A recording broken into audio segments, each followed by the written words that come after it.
Eddie Hearn, how are you doing today? Good to see the MacLife in the house. Of course, Connor's a big fan of Katie, you may know that. And also I had to come see the man with the hair similar to my own this week. Got the same comb over, you know, yeah. Back's coming up the sides. Absolutely, he's been doing it for years, mate. How old are you? I'm 30 now. Oh, you're fucked. Yeah, I'm 42, so yeah. We've thank you. Been combing for years, don't worry. Thank you for that bleak insight into my future. I wanted to ask you a couple of questions, more about promotion of something like this fight. When you've got certain fights, they sell themselves, but when it's something like this where it's an unknown quantity, it's history, right? But it's between two women, women's boxing traditionally not as strong. Does this fight sell itself, or do you have to try and kind of change up the way you promote it? I think that goes into all the work that's been taking place over the years. And the key to this fight, I think one of the greatest things about this fight is the size of the fight based on the quality of the fight. Forget male or female. Like, we're not selling out Madison Square Garden because everyone's going, oh, I think I'll go and support women's sport. And that's what I don't like. And Katie Taylor taught me about that, you know, because for a long time, broadcasters, commercial organisations have gone, we should support women's sport. That's actually everything that Katie Taylor is against, because she wants to be there in her own right. And this Saturday, these two, they happen to be females, are there in their own right as an incredible fight for boxing. Biggest female fight of all time, yes. One of the greatest fights of all time. And that's how you keep sustainability of something. Not because at the time people think they should be doing it.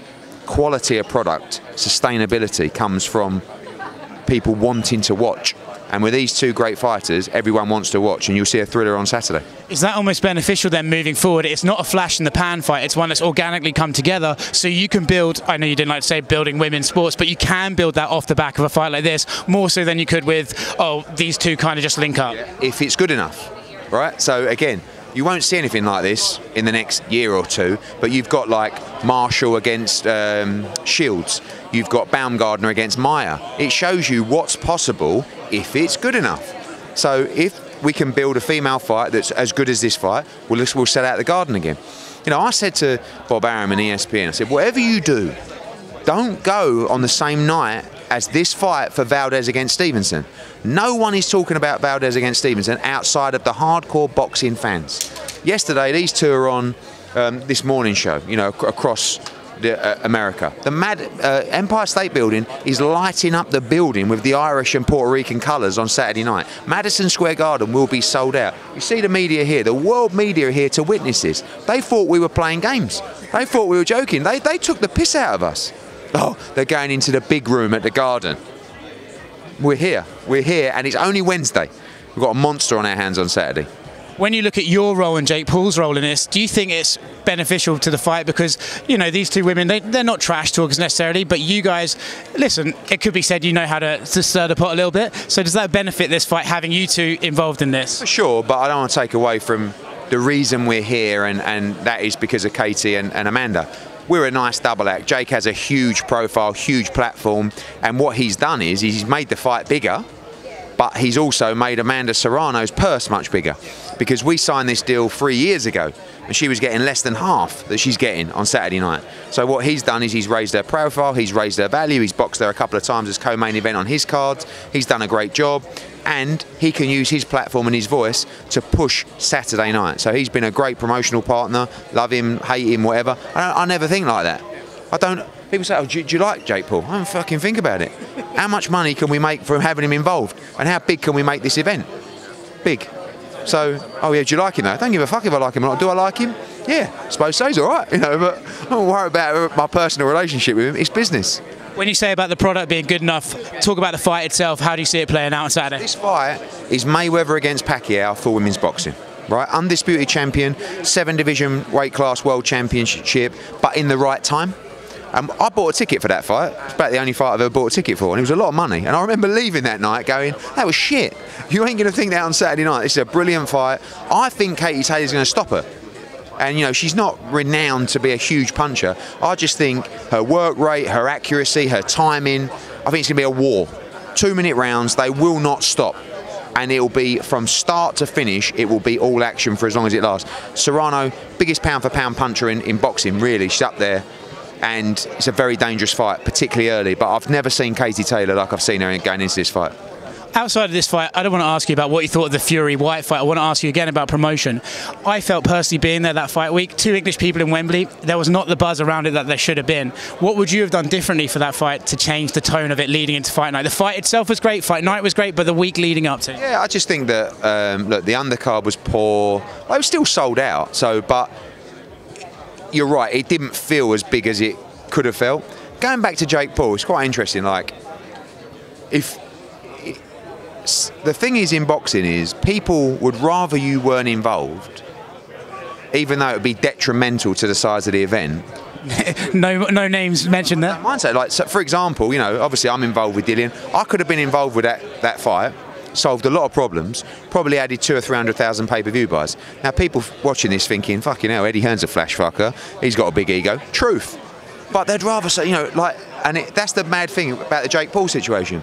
There'd be a lot of promoters going, Jake Paul can take lead promotion for this fight. I don't care. Right? If we can make this as big as possible, that's the aim of it. So boxing's just a weird sport where people will spite, you know, cut their nose off to spite their face to say, no, don't. Yeah, but you do. No, I don't care. I don't care. So that fight, it's still a big fight, but it was nowhere near as big as it could have been, pay-per-view wise, attention wise. Also, there was arguments about promotional responsibilities and activities, but you know, still a big night of boxing. I want to obviously ask you a few MMA-related questions. Fury and Ngannou is a bit of a talk right now. You've had history with Ngannou. I know the press conference that was never to be, the virtual one that you guys had. Got a bit of bollocking off Dana for that. Paul Arum said that fight, Fury and Ngannou, could be bigger than Mayweather-McGregor. Bob says a lot of things, but I'm curious. You have seen the crossover with Ngannou. What do you think of that fight, and how big could it actually be? I think that's a great fight. It's a huge fight. Joshua against Ngannou, you know, huge fight. Dillian Whyte against Ngannou, huge fight, because Dillian Whyte has the actual capabilities, a former kickboxer, like he can grapple, you know, Chisora, like there's a lot of big fights for him. I think it's all of those fights are huge. Of course, Fury against Ngannou, big fight. It's just, I think when you look at styles may be irrelevant, but Fury would be, you know, like he was against Dillian Whyte, almost like holding, and I'd like two guys to go in it and just let them fly. That's not Tyson Fury. But could be Dillian Whyte or those guys. But I don't know. You know, you probably better placed to know the contractual landscape with Ngannou, and will he remain in the UFC, or will Dana become involved in a boxing match with Ngannou? So what I was going to ask is, Ngannou's contract is up December 31st, right? But rumour on the street is that Fury's contract is also up, right? So if you're Dana White, do you make a play to make a one-off boxing match by signing Fury for a one-off deal, or what would you do? Yeah, I mean, Dana knows better than anyone. You know, he knows exactly what he's doing, and maybe, you know, I think it's normally unusual for someone not to re-sign, you know, because you never really let a fighter get to that stage without incentivising them to do so.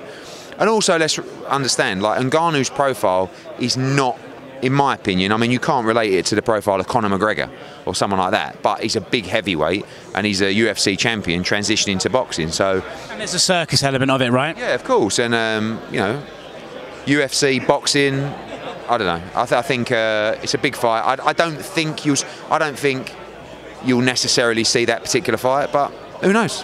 Well, Ngannou Fury, you don't think you'll see it? I don't think so.